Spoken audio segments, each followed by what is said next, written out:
Resumido. Olá, eu sou o Bruno Natal, hoje é dia 22 de julho e no resumido número 323, delete todas as suas listas de produtividade.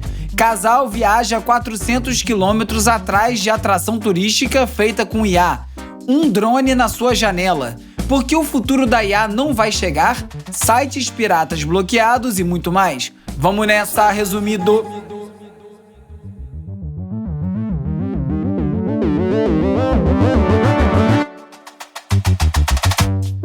Olá, resumista! Esse é o Resumido, um podcast sobre cultura digital e o impacto da tecnologia em todos os aspectos das nossas vidas. Queria compartilhar que eu tenho ficado muito feliz a cada e-mail que chega com uma nova assinatura do Resumido, né? Como você sabe, tá rolando a campanha O Futuro do Resumido para garantir a continuidade desse podcast. E é importante a parte financeira, mas é muito legal receber as mensagens e mesmo quem não escreve nenhum recado particular na hora que assina, perceber que tem tanta gente que valoriza esse trabalho. Isso me faz sentir valorizado, eu mesmo também, e é muito legal essa sensação. Então eu queria agradecer muito a quem já assinou até aqui.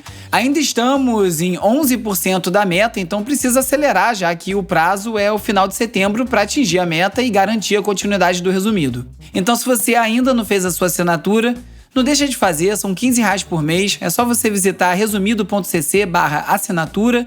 Você faz a sua assinatura e recebe vários benefícios, como uma newsletter extra, acesso ao grupo de WhatsApp com outros ouvintes e comigo também, acesso ao post com todos os links comentados em cada episódio e mais outras coisas que vão surgindo ao longo do tempo e, como eu falei, depende do tamanho da arrecadação, né? Quanto mais eu conseguir, mais eu vou poder entregar. Então participa lá, se você puder, é claro.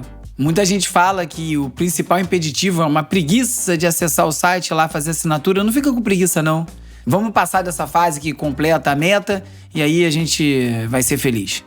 Muito obrigado, então, a quem assinou durante essa semana. Tola, Bruno, Lorenzo, Pedro, André, Vitor, Pati, Dani, Godinho, Diogo, Adna, JG, Bruno, Edu, Raquel, Lipa, Paula, Alan e Cláudia. Muito obrigado pela assinatura. Vamos pra cima. Semana passada, o Luiz Teles, que fez a assinatura, gravou também um Reels no Instagram e me chamou para fazer uma collab. E ficou muito legal o vídeo, eu decidi que todo mundo que assinar e fizer um vídeo desse e me chamar para collab, eu vou aceitar. Então se você já assinou, vai assinar, faz o vídeo, me marca lá, @resumido.podcast e eu vou compartilhar o vídeo com todos os outros seguidores.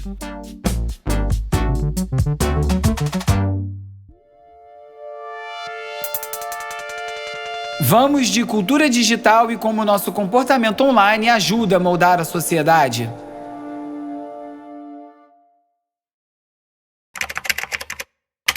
Two nights ago, I deleted everything. Every note in Obsidian, every half-baked atomic thought, every Zettelkasten slip, every carefully linked concept map. I deleted every Apple Note I'd synced since 2015, every quote I'd ever highlighted, every to-do list from every productivity system I'd ever borrowed, broken or bastardized. Eu li um artigo que também tem uma versão em vídeo, curtinha, tem 7 minutos, que tem relação direta com algo que eu venho falando aqui por um tempo, de como esse culto à produtividade, à eficiência, está deformando tudo ao nosso redor, né? Do trabalho ao processo criativo e até ao lazer. Eu tenho pânico da minha lista do Netflix, das minhas listas de livros a serem lidos, dos meus links no Raindrop. Em vez disso ajudar a me organizar, o que aquilo acaba me gerando é mais ansiedade. Vira um amontoado de tarefas onde até assistir uma série, que devia ser lazer, vira uma espécie de obrigação. Um tempo atrás eu fiz uma limpa na minha lista do Netflix e foi ótimo. Eu nem lembro o que eu deletei, provavelmente um monte de porcaria que nem valeria a pena assistir. Só que, passado um tempo, as coisas vão se acumulando de novo, né? Não só no Netflix, como também na Apple TV, na HBO, nos livros e sei lá mais onde. E a verdade é que na hora que eu quero assistir alguma coisa, eu acabo perdendo mais tempo procurando por uma outra coisa do que assistindo. Porque a partir do momento que um filme ou uma série vai para uma dessas listas, acaba virando uma tarefa a ser cumprida e acaba perdendo a graça. É como se o simples fato de estar naquela lista quebrasse o encanto do entretenimento, sei lá, virasse só essa obrigação.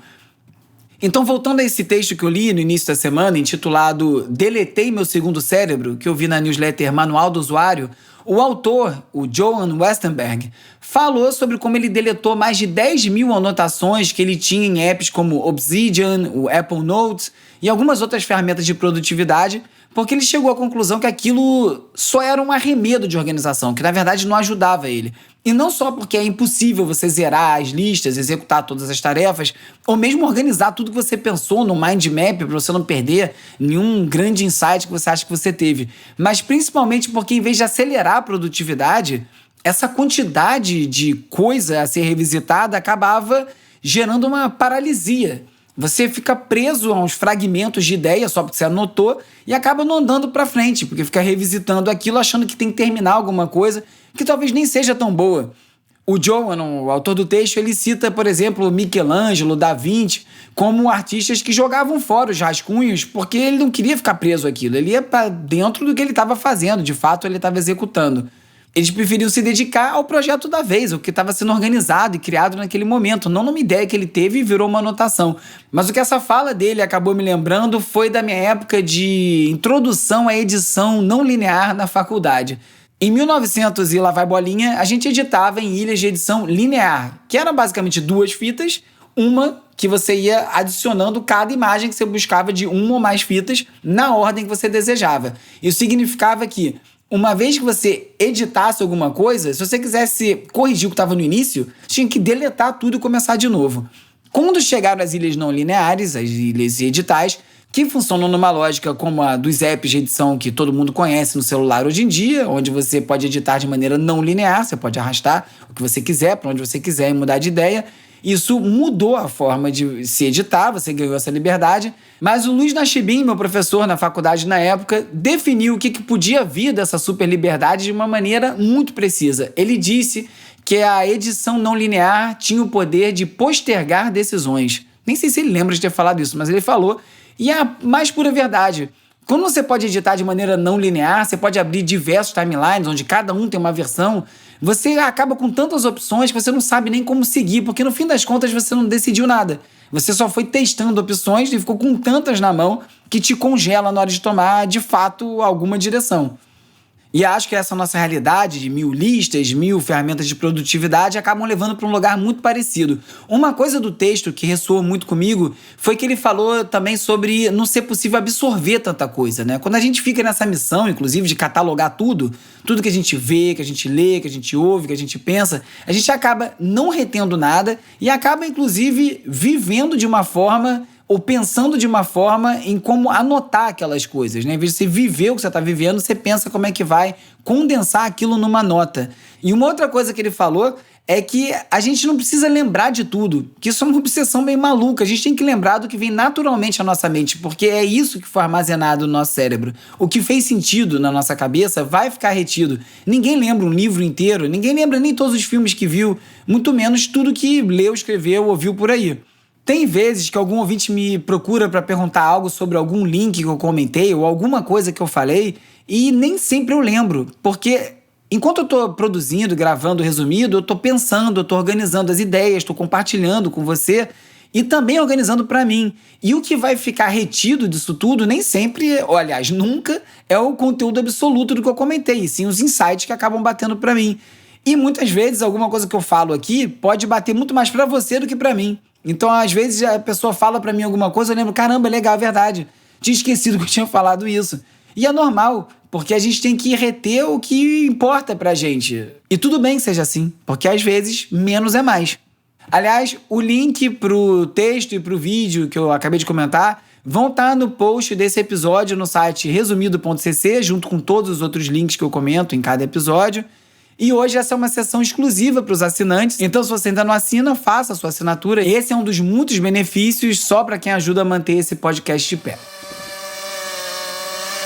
Ó, e essa pedra aqui estava cantada há muito tempo, hein?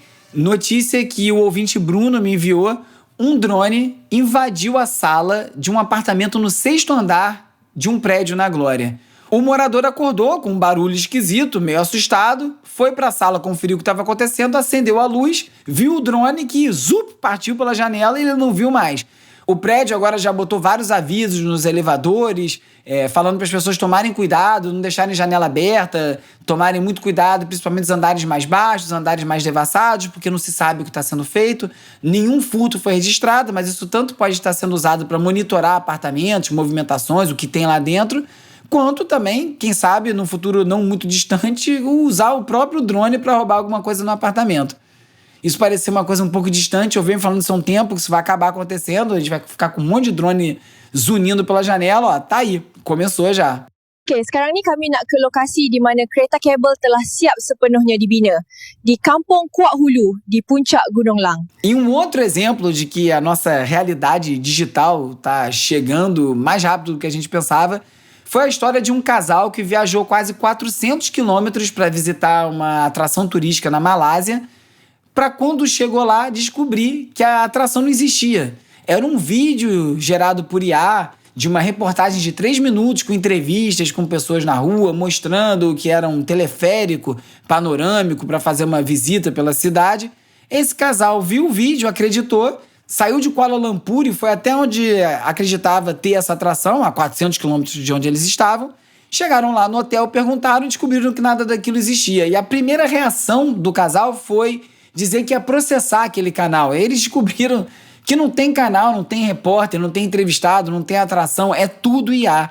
Então o que a gente está vendo é que essa confusão entre o real e o imaginado e o sintético já está acontecendo, já tem gente viajando 400 quilômetros atrás de uma coisa que não existe. Vai saber o que mais que vem por aí. Na newsletter O Futuro Explicado dessa semana eu vou falar do vampetaço e também do grande flagra de adultério no show do Coldplay que viralizou esses dias. Se você ainda não é inscrito, corre para resumido.cc/newsletter e adicione o seu e-mail para receber semanalmente O Futuro Explicado no seu inbox. Agora é o momento de explorar as transformações causadas pelas inteligências artificiais. Ótimo artigo da 404 Media essa semana, chamado A Transição da Mídia para IA não é real e não vai funcionar. Bom, o título é bem autoexplicativo e fala sobre por que essa mudança do conteúdo gerado por humanos para um conteúdo gerado por IA simplesmente não vai acontecer. E isso porque, mesmo que grupos de mídia façam acordos de licenciamento de conteúdo com grandes plataformas de IA, isso aí não vai valer nada quando todo o conteúdo já tiver sido raspado. Né? E, inclusive raspado por todos os modelos de linguagem. E qual vai ser o diferencial que um grupo de mídia vai ter para oferecer se todo mundo já tem o conteúdo dele? Isso é parte do problema, mas a maior parte é que o que vai ter valor sempre é um conteúdo inédito. E o problema não é nem só se os grandes grupos de mídia vão conseguir fazer essa mudança para o conteúdo gerado por IA. É um problema muito maior. Porque nenhuma empresa, por maior que seja, vai conseguir competir com o volume que já está sendo produzido por robôs e por exércitos de trabalhadores mal pagos ao redor do mundo. E eu não estou falando só de AI slop, né? Aquele lixo digital criado por IA que vai transformar a busca por conteúdo em algo mais complicado do que achar uma agulha no palheiro. Vai ser a versão digital da agulha no palheiro. É tanta coisa sendo produzida que vai ficar difícil encontrar. Não é esse só o problema. O problema é que o conteúdo sintético não tem compromisso com a qualidade, coisa que um grupo de mídia tem que ter, né? Senão ninguém vai querer ler aquilo. Esse conteúdo sintético é feito para ser priorizado por mecanismos de IA. Ele não é para ser lido por você, é para ser lido por um robô. Então isso vai tornando tudo mais difícil, porque é mais difícil de encontrar, é mais difícil de confiar, é mais difícil de se conectar, e você não consegue competir com isso porque você está fazendo um conteúdo que não é para ser lido, é para ser raspado. E o trabalho de jornalistas, de escritores, de artistas, de músicos é exatamente o oposto disso. É criar uma coisa que se conecte com outro ser humano. Ninguém vai a um jornal, abre uma revista, compra um livro para ver uma coisa genérica. Você quer ver uma coisa criada por alguém que se conecte com você. E é por isso que driblar esse apocalipse anunciado do conteúdo é essencial para a continuidade da internet como um espaço de valor. A internet livre, né? Você criar algo que alguém queira de fato ler, ouvir, assistir. Essa é a única estratégia que é sustentável para quem produz conteúdo. Todo o resto é hype de IA. É empresa de IA querendo empurrar uma solução e empresas de mídia desesperadas em otimizar o processo porque estão desesperadas com tudo que está mudando. Não faz nem muito tempo assim, dava para você montar um negócio de mídia fazendo texto em massa otimizado para ser encontrado no Google e ser entregue para gente real. Era gente que pagava ou com dinheiro para consumir aquele conteúdo ou gente que pagava com a sua atenção assistindo propaganda. Só que isso agora acabou. Quem encontra o conteúdo é um robô que usa esse conteúdo para responder as perguntas das pessoas, só que sem pagar ninguém.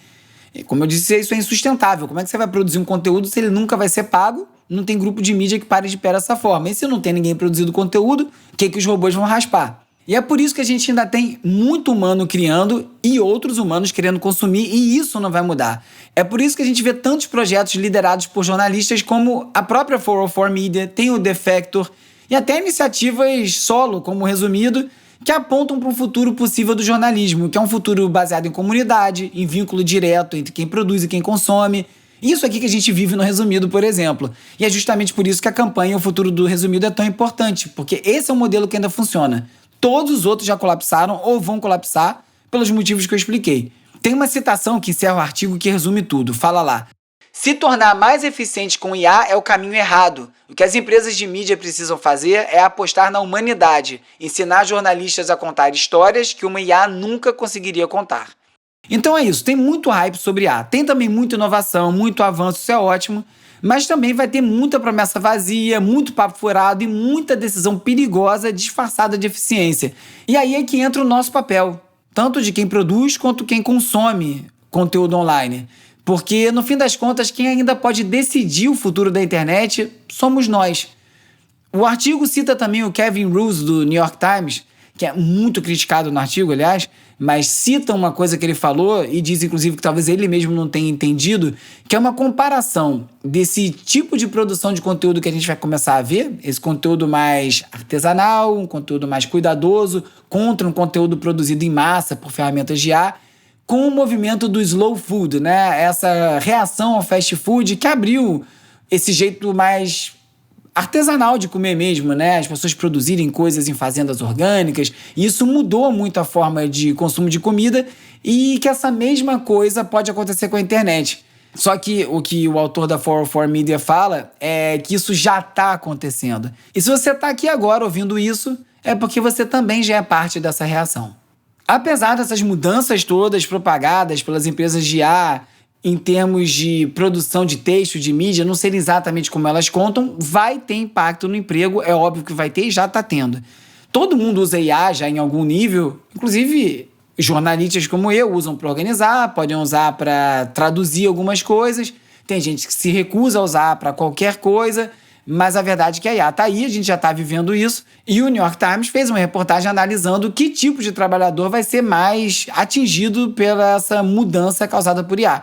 E como era de se esperar, inclusive outras matérias já falaram sobre isso, os empregos de entrada, pelo menos agora, estão sendo mais atingidos, porque as pessoas que já estão em pontos mais avançados de carreira usam IA para auxiliar na própria produtividade.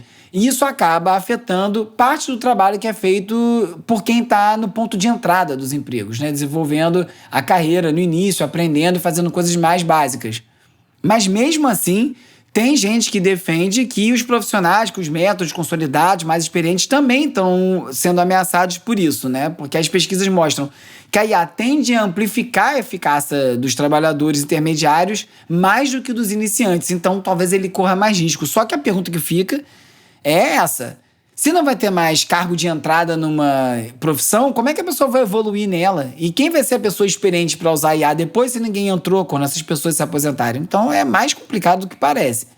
Já na Business Insider, o CEO da NVIDIA, o Jensen Huang, falou que a inteligência artificial não vai eliminar os empregos em massa, mas vai transformar de maneira profunda o modo que as pessoas trabalham, que é um pouco parecido com a conclusão que o artigo do New York Times chega, né? O Jensen acredita que 100% dos empregos vão passar por alguma mudança por conta de IA e que a IA vai reestruturar o trabalho pelo ganho de produtividade, não exatamente por demissão em massa. As pessoas vão fazer alguma outra coisa.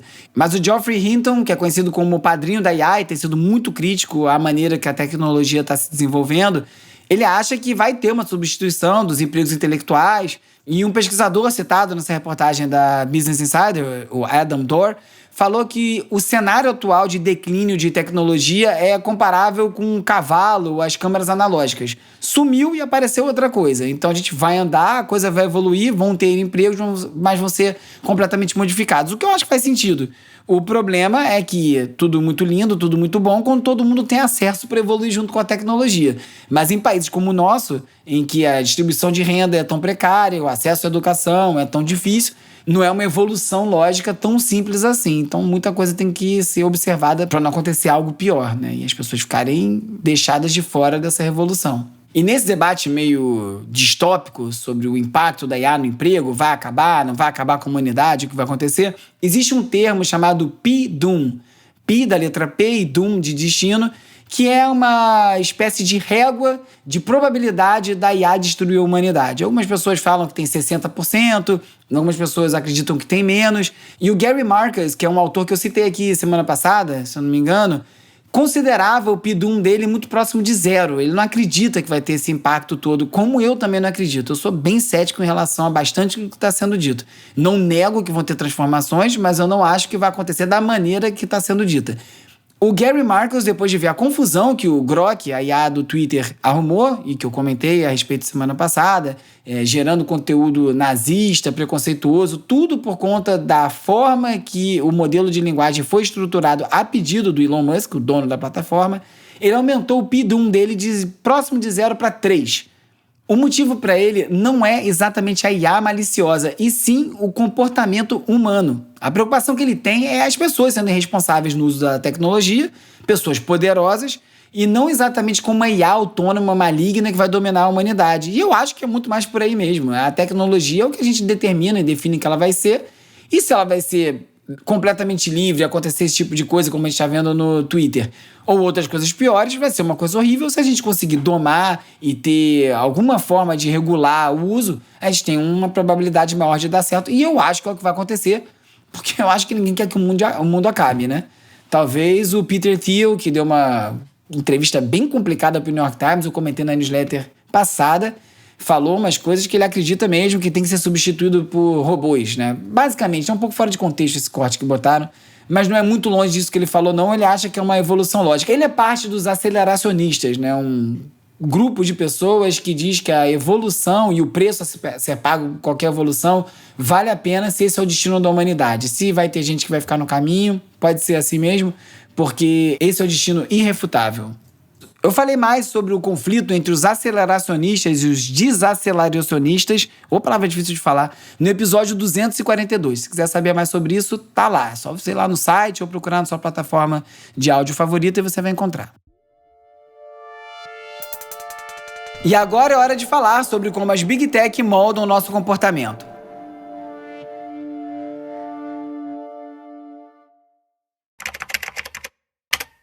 Everything in this conversation has gone horribly wrong. We're not able to protect the kids. We're only able to protect some kids at the expense of others.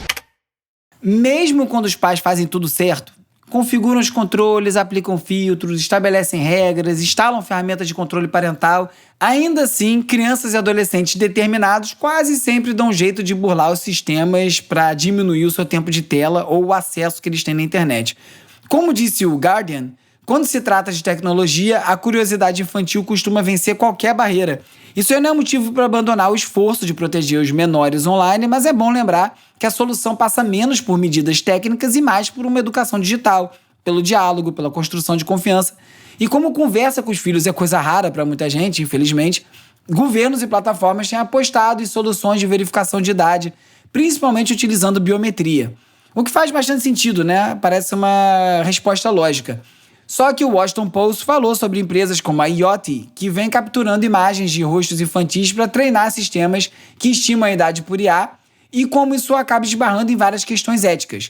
Porque sob a justificativa de impedir o acesso de menores a conteúdos impróprios, os adultos também passam a ser vigiados e o risco de exclusão ou algum erro é real, principalmente em pessoas com deficiência, aparência fora do padrão ou até sem documentos.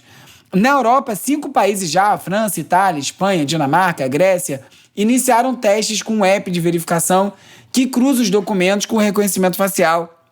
como parte da estratégia da Comissão Europeia para padronizar a proteção dos menores. A França, por exemplo, já exige a idade mínima de 15 anos para acessar redes sociais, e no Reino Unido, plataformas como o Blue Sky e o Reddit já estão correndo para se adequar ao Online Safety Act, que estabelece verificações obrigatórias sob o risco de multas gigantescas. As soluções, como sempre, envolvem envio de selfie, documento e até uso de cartão de pagamento. Talvez se adiantando esses movimentos legais, já que realmente não faz o menor sentido uma criança conseguir acessar as mesmas coisas que um adulto online, o Instagram começou a usar a IA também para estimar a idade dos usuários a partir dos seus padrões de uso. Daí, depois que define a idade provável, aplica automaticamente as restrições. Não é difícil de imaginar o tipo de problema que um erro desse sistema aí pode causar, né? Tanto bloqueando adulto quanto liberando crianças de maneira errada. O Brasil também já se movimenta e o CGI.br organizou uma consulta pública sobre uma futura regulação das redes sociais, especialmente sobre a responsabilidade das plataformas de proteção de dados sensíveis. O desafio segue o mesmo, né? É equilibrar a proteção das crianças e o direito à privacidade de todo mundo. Não vai ser moleza, e isso aí parece muito bom, mas é bom você ficar atento no que isso aí pode impactar no todo. Aliás, sempre que uma coisa começa a se mover muito rápido, ainda mais uma coisa dessa complexidade, é bom você perguntar que outro interesse está por trás disso aí. Talvez o interesse não seja proteger criança nenhuma, seja só ficar de olho na sua atividade online, adulto. Outros 2 episódios ilustram o quanto grandes plataformas podem controlar o que a gente vê online. No Reino Unido, a Cloudflare, que atua como intermediário entre usuários e sites, né, protegendo e acelerando o tráfego, porque vai filtrando o acesso, bloqueia ataque antes que chegue aos servidores de origem, enfim, é um intermediário de acesso, começou a bloquear site pirata com base em ordem judicial. Até hoje, só provedor de internet realizava esse tipo de bloqueio. Só que agora, mesmo que o usuário tente contornar uma restrição dessa usando o aplicativo de VPN, né, que é para mascarar a origem do acesso, ou seja, você diz que não está no país que você está e assim conseguiria acessar determinado site bloqueado, as pessoas, ao tentar acessar sites de pirataria, têm dado de cara com a mensagem erro 451, indisponível por motivos legais. Essa decisão veio de uma ação da Motion Picture Association, a Associação de Cinema dos Estados Unidos, só que a falta de transparência sobre os termos dessa ordem levanta preocupações sobre os precedentes jurídicos que são bem perigosos. Porque se uma empresa como a Cloudflare, que fornece infraestrutura globalmente, eles filtram 20% do tráfego da internet hoje em dia, começa a aplicar bloqueio por geolocalização, numa espécie de controle preventivo, porque a pessoa pode acessar o site e não baixar nada, a internet vai ficando menos livre. E o outro caso foi o WeTransfer, aquele site que muita gente usa para enviar arquivo grande para lá e para cá, quase sempre a trabalho, né? Muita gente da indústria criativa usa, tomou uma saraivada de críticas depois que atualizou os termos de serviço na surdina para incluir uma cláusula que dava a entender que poderia usar os arquivos enviados pelos usuários para treinar sistemas de inteligência artificial. Pegou tão mal que a WeTransfer recuou, mudou a redação, garantiu que os dados nunca foram usados para esse tipo de treinamento, só que o estrago já estava feito. Vários profissionais da indústria criativa, por exemplo, ilustradores, roteiristas, iniciaram uma campanha de boicote por medo que os seus trabalhos pudessem ser usados sem consentimento. Esse tema anda muito sensível, a desconfiança é geral, ainda mais quando IA é mencionada num contexto de contrato. Proteger propriedade intelectual, moderar conteúdo, tudo isso esbarra em questões de privacidade que são muito mais complicadas do que pode parecer no primeiro momento. E nessa disputa aí, a internet aberta e acessível está em jogo e parece que a gente sabe quem é que vai perder mais essa batalha, né? Hora de relaxar com as dicas de ver, ler e ouvir.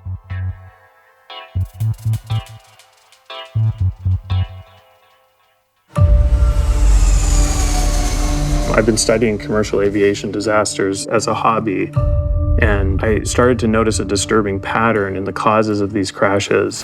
Na segunda temporada de The Rehearsal, o ensaio, na HBO Max, sei lá como chama esse negócio agora, o Nathan Fielder leva o seu experimento documental ao extremo ao explorar crises reais de comunicação entre pilotos em simulacros hiperrealistas como um cockpit, um aeroporto, até uma audiência no Congresso, para mostrar como a hesitação em confrontar a autoridade pode causar acidentes aéreos. O programa mistura reality com um humor meio absurdo, uma estética documental, e a proposta central é gerar uma atenção e uma reflexão sobre a coragem de agir quando tudo parece roteirizado. O programa causou polêmica na primeira temporada, porque não foi transparente com os participantes. No caso da primeira temporada, as pessoas achavam que iam participar de um concurso de música e o concurso não existia na realidade. Dessa vez o caminho é parecido, mas talvez não envolva tantas emoções pessoais. Programa polêmico às vezes é bom ver.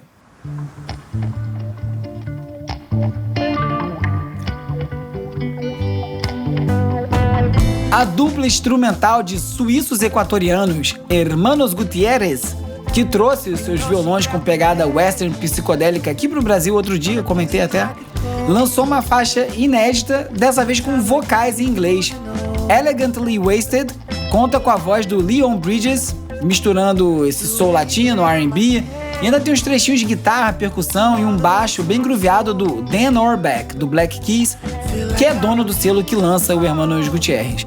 Essa faixa foi gravada em Nashville, depois de uma turnê em conjunto do Hermanos Gutierrez com o Leon Bridges, e teve também um clipe filmado no Texas Theater. Nesse episódio você ficou sabendo que deletar listas de produtividade pode ser libertador, que um casal viajou quilômetros atrás de uma atração turística feita por IA, que um drone invadiu a janela de um apartamento na Glória, que a conexão humana nos protege de um futuro dominado por IA, que a Cloudflare começou a bloquear sites piratas e muito mais. Se você gosta do Resumido, além de seguir @resumido.podcast no Instagram, no Rios, no TikTok, além de Bruno Natal no Blue Sky e Urbi, o RBE no Twitter, é muito importante também e me ajuda demais se você curtir, assinar, seguir, dar 5 estrelinhas e deixar uma resenha na plataforma que você estiver escutando esse episódio agora. Aliás, se você estiver escutando no Spotify, onde tem uma seção de comentários, a palavra secreta da semana é natural. O Resumido é produzido e apresentado por mim, Bruno Natal. O roteiro é escrito por mim, pelo Agenor Neto. O Cauê Marques coedita a newsletter O Futuro Explicado e as redes sociais, que contam com animações do Peri Selmanman e design do Felipe Araújo. A edição e mixagem é feita pelo Hugo Rocha, a foto da capa é do Jorge Bispo e o tema original foi composto pelo Gustavo Silveira. Eu sou o Bruno Natal, obrigado pela audiência e semana que vem tem mais Resumido. Faz a sua assinatura, faz? Resumido.